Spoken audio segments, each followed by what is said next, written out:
Hello everyone, this is Cybertronian Beast, and let's talk Transformers. Today we're taking a look at Masterpiece Grimlock. Now this is a big figure. This figure is a Toys R Us exclusive. It came out in Canada at least around this time last year. This is September, so between September and October last year it arrived in stores, and it retailed for approximately $79.99. So it's not a cheap figure. Either. Grimlock is big, he's bad, and he's expensive. Quickly, while I've got him standing there, I'm going to bring out G1 Grimlock to put him next to Masterpiece Grimlock as a comparison. There you go. And you can see that G1 Grimlock just comes up to the top of the leg on Masterpiece Grimlock. And that's about to be expected. The Masterpiece figures are supposed to be bigger. They're supposed to be a lot bigger, a lot more articulated, and a lot more complex than the original counterpart.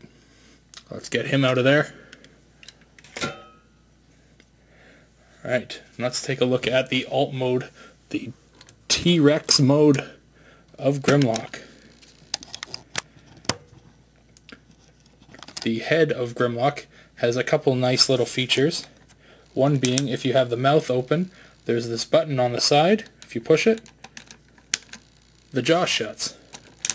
It's nice.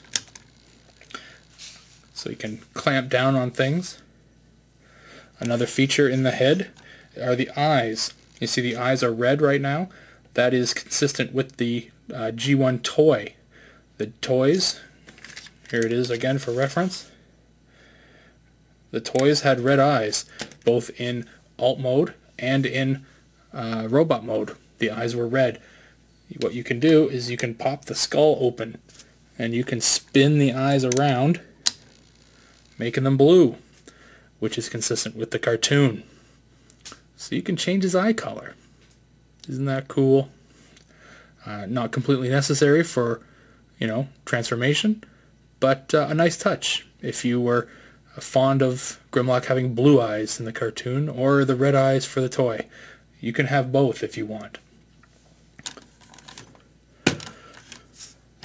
For the remainder of the body, his arms, these weak little dinosaur arms, are fully articulated. They are on ball joints when they are at the attachment to the body. They are fully hinged at the elbow. So they could go fully all the way backwards if you wanted them to. Doesn't look right though. And the claws, each individual claw is hinged. So he can have, it can be nice and set if you wanted. So there's that. It looks cool. Right on. So those are the arms. He has one gimmick that I know a lot of people are not super fond of, and that is the gimmick to do with his tail. I'll get him set up here and I'll show you.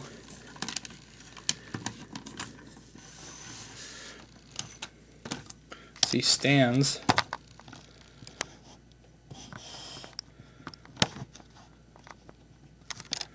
and you swing his tail back and forth, his head swings back and forth. Now, what this has to do with the transformation, or dinosaurs in general, I have no idea. But it's a gimmick. I know a lot of people don't like it. So whatever. It does it. Get used to it.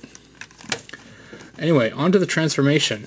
Again, he is a Masterpiece figure, so I'm going to apologize now if he is out of focus or out of camera at some point.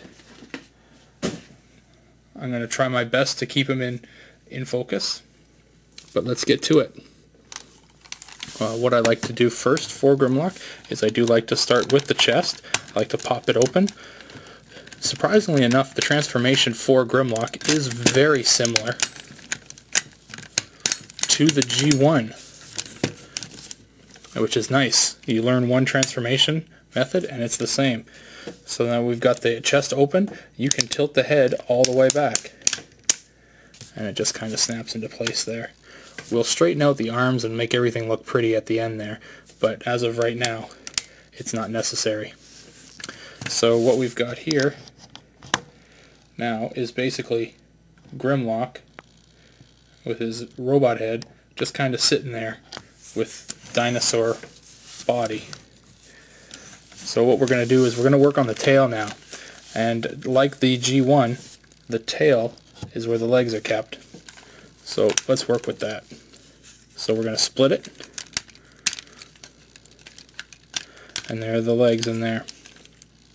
And this gets a little funny because it's hard to hold on to it because he gets really wobbly, really wobbly while you're doing the legs. So I'll try the best I can to keep him in focus here while we do this. So what I did there is I just moved the torso or the chest of Grimlock up to get him out of the way. That's where he goes anyway, but just while we're working on the legs, I like to make a little bit of room for myself. So same as the G1 transformation, you tilt the hips up into what looks like a T. There you go. And now you can bring the rest of the legs down. Okay. Now the tail bit here, you want to just kind of, you're going to fold this bit back and bring it around, and the tail just kind of fits in here.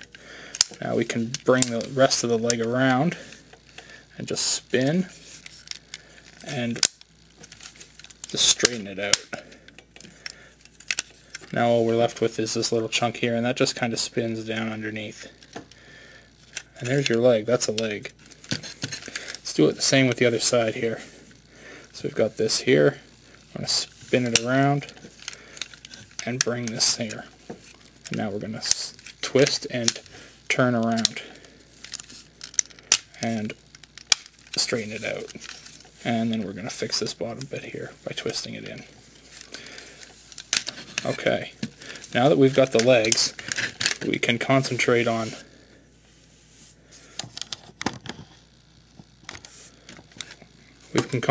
the torso. And this part is super floppy right now.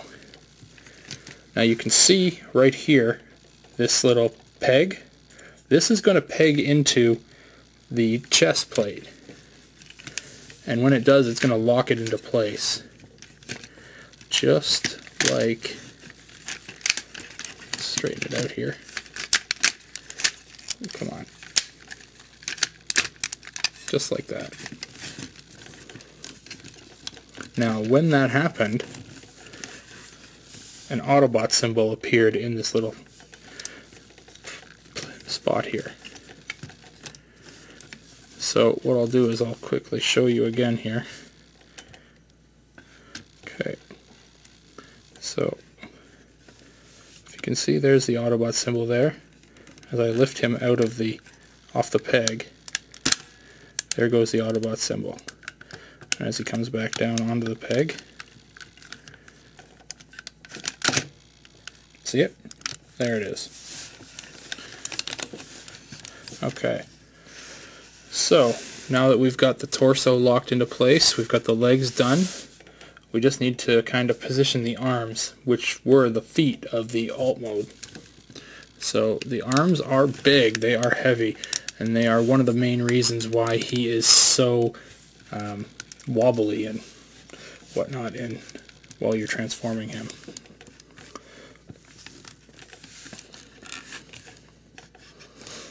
Okay, so the hands, they are located within the arms. So we're just going to open up this section here, and we just flip them out. There's one. Close it up. Same on the other side.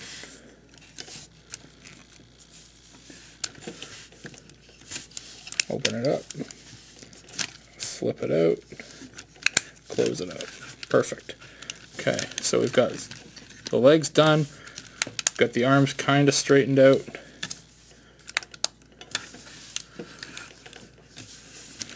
Just need to start positioning everything and making them look relatively good. Let's straighten the wings out.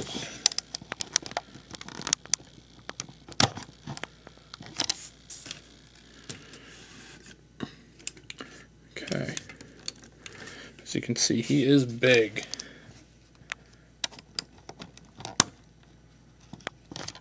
So we get the wings all straightened out here. We'll make sure that the alt mode head is in place. We can see that his alt, or his robot head, has red eyes. Well, there's a switch on the back of his head. Let's take a quick peek here. There it is, right there. And if you pull that switch down all the way, kablamo! He's got blue eyes now. Which again is consistent with the cartoon. Let's just straighten him out.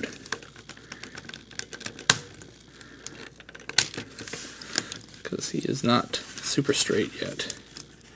He's just kind of wobbly still.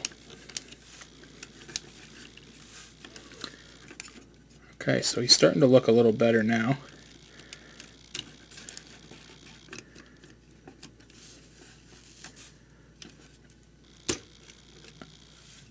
So that's Masterpiece Grimlock, and there is G1 Grimlock.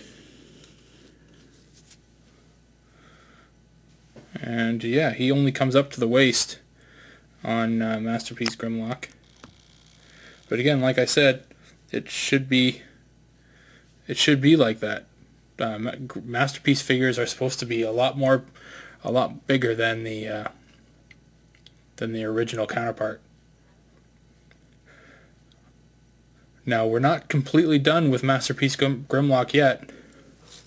We still have some weapons to put on, and he has one additional component that Masterpiece Grimlock, the Hasbro version, came with that was different than the Japanese version. Why does it look like he's standing on an angle? Oh well. Anywho.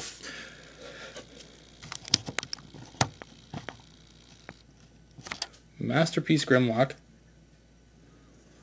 has a gun. Very consistently designed with the G1 gun.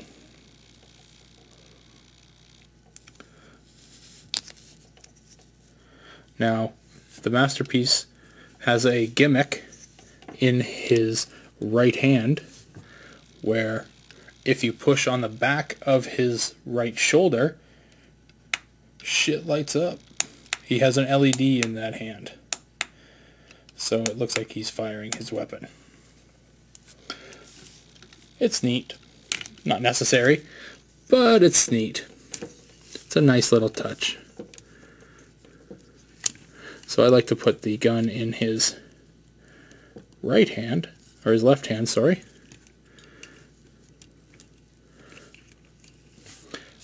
Because he also comes with a sword. This is a big effing sword. And again, exactly the same design as the G1 sword, just clear on the top. Why? Well, obviously because of his LED. It's hard to see here, but yeah, his LED lights up the sword, which is cool. Again, it's not something that's necessary, but it's cool. And that last thing that came with the Masterpiece Grimlock, he has a crown to wear. Now that's cool. Now, I don't remember Grimlock wearing a crown in the G1 TV series, but obviously we all know Grimlock is king, so he gets his crown. And that's cool. And he looks awesome. Grimlock, Masterpiece Grimlock looks awesome. Again, very, very similarly transformed to the G1 figure. Just a hell of a lot more detail. And there's some die cast in there. These claws on the feet, they're die cast. This crotch area is die cast. The hinge area on his arms or legs is also die cast, and I find that that's what makes a good Masterpiece toy, or a good toy in general, is the amount of die cast in it. But yeah, I can't say enough good things about this Masterpiece Grimlock toy. It doesn't need the crown. In fact, I think it looks better without it. But since it's out of the box and I don't want it to get lost, there it goes. The thing that I probably would want to improve on it would probably be less gimmicks. It doesn't need the whole tail swinging, head shaking thing. But I don't know what that might do to the transformation. I don't think it's necessary. I would love it if the transformation was not so flimsy, because when you get him all taken apart there, he just flops around and it's a mess. But once you get him into his modes, he's pretty solid, which is a good thing.